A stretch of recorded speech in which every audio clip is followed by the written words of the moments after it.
Okay, so folks, a pleasant good morning, good evening, good afternoon to all of you across the world. Thanks for joining us. This is Spoon TV. We are coming to you live from the grounds of the legislature. My name is Nelson Collet. On the camera is Ernest Benda. We are right now on the grounds of the legislature. In the background is the Senate's wing of the legislature. As usual, we're here to provide you a quick update on some of the happenings here at the Liberian Senate today, some of the actions that the Liberian Senate has taken, the decisions at the level of the plenary of the Liberian Senate. The first thing is we want you to give us an update on the audio quality. Kindly let us know what the audio quality is like. Let us know as to whether it's something we can work with. We want your feedback quickly on the audio quality as we continue with this very important update here this afternoon. Currently, let us know what the audio quality is like. You can give us a feedback. Give us a feedback on the audio.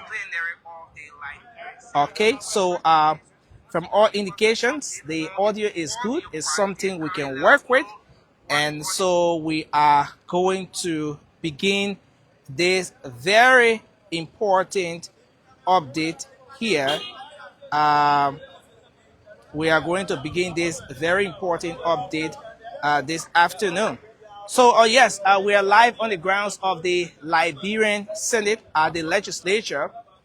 And of course, today, the Liberian Senate had the fifth day sitting of the second session of the 55th legislature on this 11th day of March 2024. And there were a lot of other issues that made it to the agenda. But just before going to some of the issues that made it on the agenda for discussion today at the level of the Liberian Senate, we want to firstly start with attendance. Who are those senators that were in session today that were present? There is a total of 30 senators across that represent the 15 counties of the country, and you know 2 senators come from each of the 15 counties, bring the number to 30. As it stands, due to the passing of the late Nima County lawmaker, Senator Prince Yelugbe Johnson, the number at the Liberian Senate now stands at 29. So 29 senators representing the 15 counties of the country. There's a by-election slated for Nimba County, which is a whole different development all by itself. But today, of 39 senators, there was a total of 22 senators in session today. So that means that 7 senators were actually absent. 7 senators couldn't make it to session today. Senator Yombli Kanga Lawrence, the pro tem of the Liberian Senate, presided because the vice president isn't in the country. But who are those senators that were absent today? You have Senator Boto Kanen of Bapolu County. She sent a leave of absence, communicating with the Liberian Senate that she wouldn't be in session today. You have Senator Creighton Duncan, Senator Bill Torrey of River Cess County. You have Senator Francis Dopo, Senator Jonathan Ball, Charles Segwe, Senator Dapa Vapla, and of course Senator Augustine Chie. These are the names of senators who were unable to be in session today. And but on the flip side, there are a lot of other issues that made it on the agenda for discussion today at the level of the Liberian Senate. There is usually the business on president's desk, and topping that particular session was the communication from Senator Edwin Melvin Snow of Bombing County, raising concerns about an urgent need for financial assistance for Liberian students there in Morocco who are studying in Morocco, who are on government scholarship in Morocco. According to the senator, most of the students are strangulated as we speak due to the failure of the government to in a timely manner disburse the stipends and some areas that they would usually give to the Liberian students as per the agreement prior to the departure from the country. So the senator addressed a communication today to the plenary of the Liberian Senate asking that body to urgently intervene in the issues that are faced by students, Liberian students there in Morocco. Well, he went on to mention that aside from Morocco, there could be other countries, or let's say Liberian students in other countries who are faced with similar problems, but the one that has got to his attention is the situation with the students in Morocco. And of course, the communication was received by the plenary, and of course the presiding, the pro tem, Senator Yomli Kanga Lawrence, took siege of the matter. She assured the senator that the Liberian Senate, working through its relevant committees, will address the issue once they return from the break, or while they're on the break, they're going to keep working through the different committees, and then as they return from the break, the issue will actually be addressed from the angle of the Liberian Senate. But the senator also underscored the fact that this is something that is not strange, that previous administrations have faced a similar situation with respect to delayed areas for Liberian students on scholarship in Morocco. While it is true that this is an age-old problem, he went on to mention that there is a need for the current administration to urgently intervene in the issue that is being faced by Liberian students there in Morocco. So that's one aspect. The next thing was a communication from Senator Creighton Duncan regarding the deplorable condition of the Samuel Alfred Rocks Port of Greenville, Sino County. The lawmakers' communication appeared on the floor today. He should have addressed for 2 minutes, elaborated on the communication, why he addressed the Liberian Senate regarding the issue. But due to his absence from session today, this communication or this item of the agenda was being deferred. And there was another one which had to do with communication from Senator Momo Saras of Lofa County requesting the appearance of the transport minister and the director of the National Transit Authority, the NTA, regarding the Liberian National Police no-go zone restriction policy for commercial motorcyclists in the country. This communication from the Lofa County Senator appeared on the floor for discussion today, but based on some reasons, he engaged the presiding, and thereafter we saw that he disembarked from further pressing on this particular communication. What was the reason behind that? We're yet to establish why, but we did hear a few senators saying, hey, you got to forget this. There's another way we can address this issue. So apparently, the Liberian Senate did not want to discuss this particular communication in the open. But that's something that appeared on the agenda today for discussion at the Liberian Senate. And on the flip side, there was another agenda. There was another issue that appeared on the agenda today. That was a communication from Senator Nimeni T.H. Batikwa of Grand Crew County, requesting the appearance of the Foreign Minister, Minister of Public Works, and the Minister of Finance and Development and Planning. Why did he request the appearances of those ministers? According to the senator, it has become a major issue in the country that several projects that will be earmarked by some of our international partners, some of those projects will start, and before you know it, there will be prolonged delay, and some of those projects will even be abandoned. He went on to mention the coastal highway that was previously discussed under the George Weah administration, the past administration. A major conversation went on around that particular project, the coastal highway, but that did not become a reality. Up to present, he says the Liberian people, even the Liberian Senate, is yet to get a clear understanding as to why that project was put on a hold or did not become a reality. He also mentioned the Bali Island as well, that the Indian government made some commitment towards, but up to present, that particular project is yet to become a reality, plus a lot of other projects he mentioned. And based on these reasons, he addressed a communication to the plenary of the Liberian Senate, asking that body to invite the Justice Minister, to invite the Minister of Finance and other officials of government to give reasons why they delayed, why those different projects will be constantly delayed, especially when Liberians across the country have this anticipation, when they're looking forward to seeing those projects being rolled out to benefit the majority of the citizens, but yet they don't get to see it becoming a reality. So that was another communication.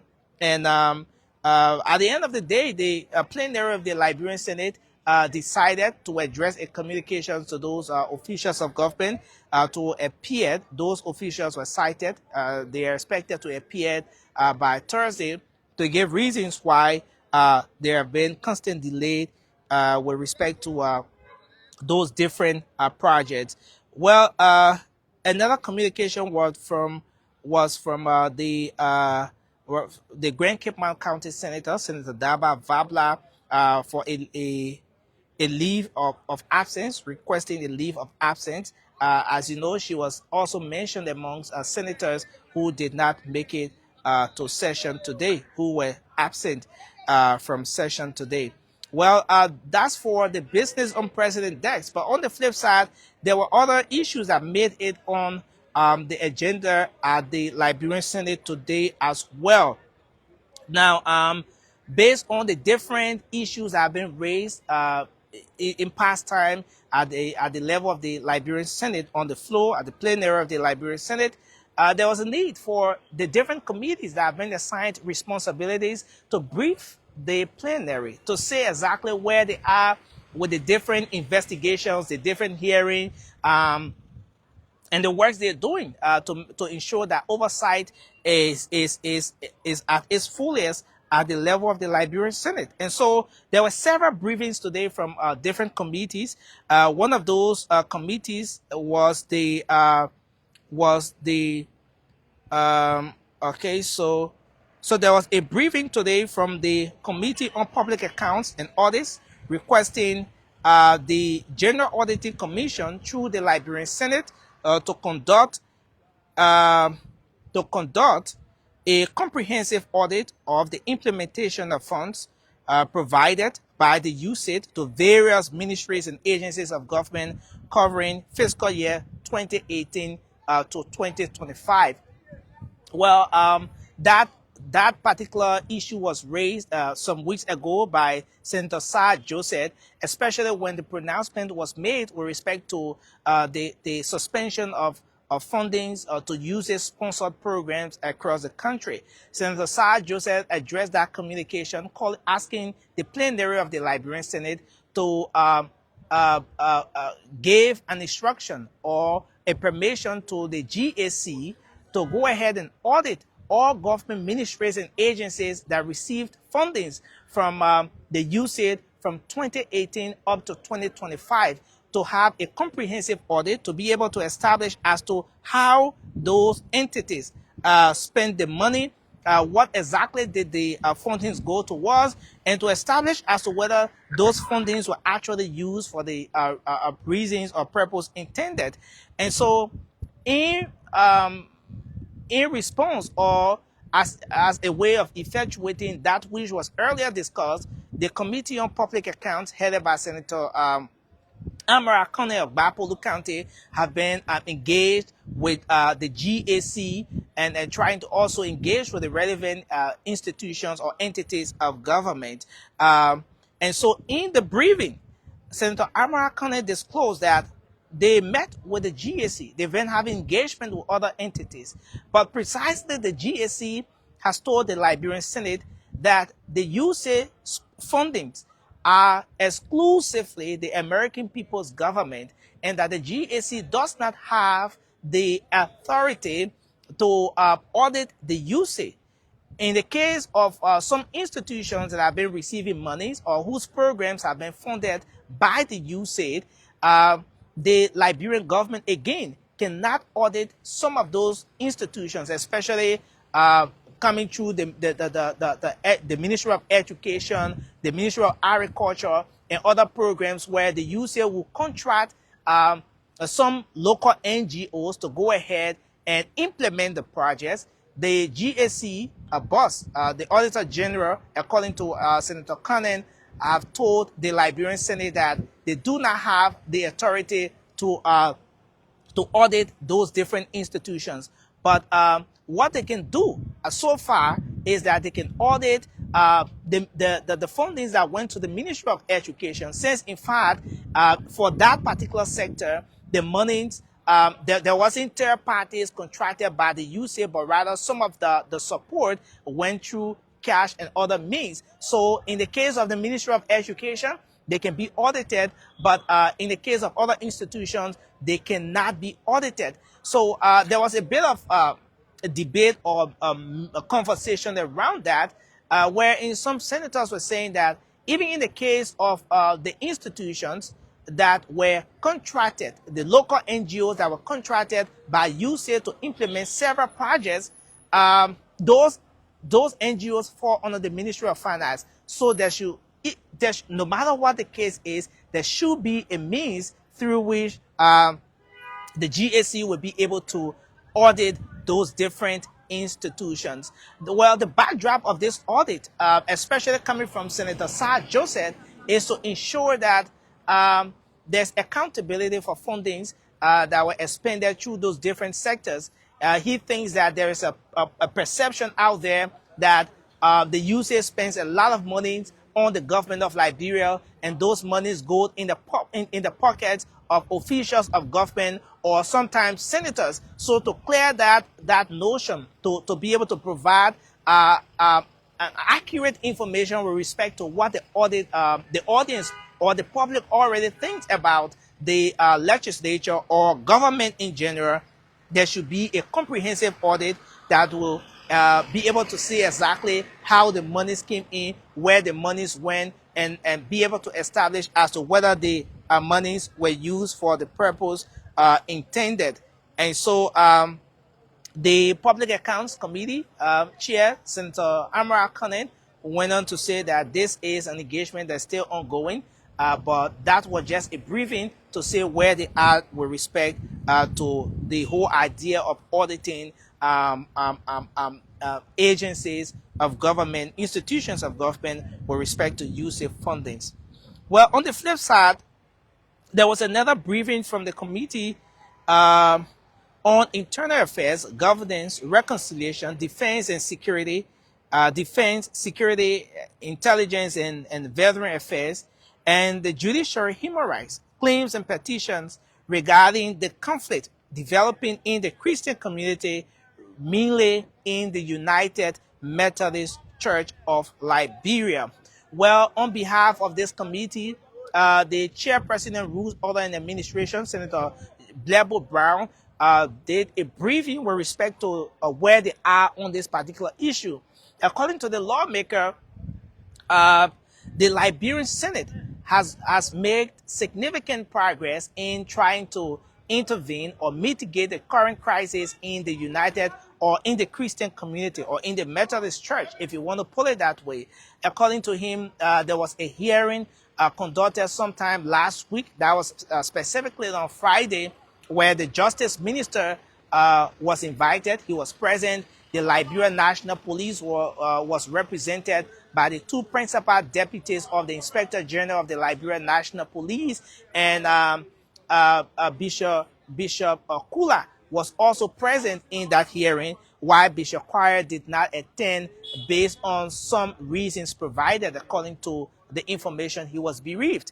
And as per the information provided by the Senator Blebo Brown, the Liberian Senate was able to engage with the law enforcement body, the Liberian National Police, the Justice Minister, to get them to play that neutral role in the midst of the law enforcement and everything that's going on as far as security, law enforcement, and the rule of law is concerned, to get the security or the Liberian National Police or the law enforcement body to play a very neutral role.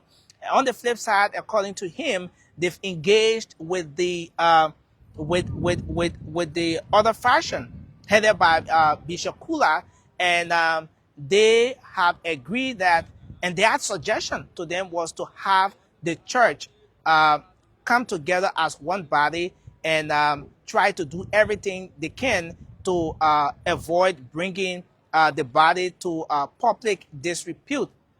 According to him, one faction has agreed to work in line with some of the suggestions put forward by the Liberian Senate as they're trying to find a way forward in this situation. But immediately upon that briefing, a lot of other senators got concerned, and their concern came from the backdrop that the whole idea of inviting the different stakeholders of the church and the law enforcement body was to establish the constitutionality of the situation of a same-sex activity in the church, whether it's constitutional, what does the law say about it. So in their own concerns raised, the likes of Senator Simeon Taylor of Grand Cape Mount County, he thought that the committee headed by Senator Blair Brown, when contrary to the mandate that was given them, they should have tried to establish the constitutionality associated with the action of the church rather than trying to mitigate some conflict within the church. And so there was a mini conversation around that, but the pro tem, upon getting a motion from one of the senators, Senator Albert Chie, then put the entire conversation to a halt to get the committee to conclude on her findings, all the different aspects of the investigation. Once there's a report that comes before the plenary, then it can be opened for debate. But while this is going on, Senator Blair Brown has told the plenary of the Liberian Senate that there's another meeting expected to be conducted sometime this week. And at that meeting, the Liberian Senate is going to be concentrated on de-escalating the conflict within the Methodist Church. At that meeting or hearing, Bishop Quia, who did not attend the previous hearing, is expected to be present to say what his own side of the situation is, and so that he can find a way around some de-escalation means with respect to the situation. Well, these are just a few of the many concerns, actions and decisions today at the plenary of the Liberian Senate. We thought to bring you up to speed with. On the AOB, Senator Zoe Emmanuel panel raised a very crucial issue with respect to Japanese fundings that has been coming to the country over the past years. He raised a concern to get the plenary of the Liberian Senate to invite the relevant institutions, former foreign ministers of the Republic of Liberia, and all of those concerned to appear before the Liberian Senate to say exactly how the Japanese funds have been managed over the time. Why are we to where we are? What has been the impact of the Japanese fund, so as to avoid a further misunderstanding with respect to how the funds from the Japanese government has been expended. This is coming from the backdrop of a recent radio appearance by Steve Flampe when he appeared as a coordinator of the Japanese fund, when he appeared on a local radio station and stated how the funds have been used to carry on other projects in the country, while in some cases, some of the funding was being directed towards projects that are nowhere to be seen. So these issues have raised some serious concerns, and that has led to the Liberian Senate taking some keen interest in establishing what has been happening with the Japanese fund, so as to save the image of the country. Well, these are just a few updates from here, from the Liberian Senate. We want to say thanks a lot to all of you for watching Spoon TV. Thanks for being a part of this update. My name is Nelson Colette. Ernest Bena produced this edition of the program. Till we come your way, have a good day, and bye-bye for now.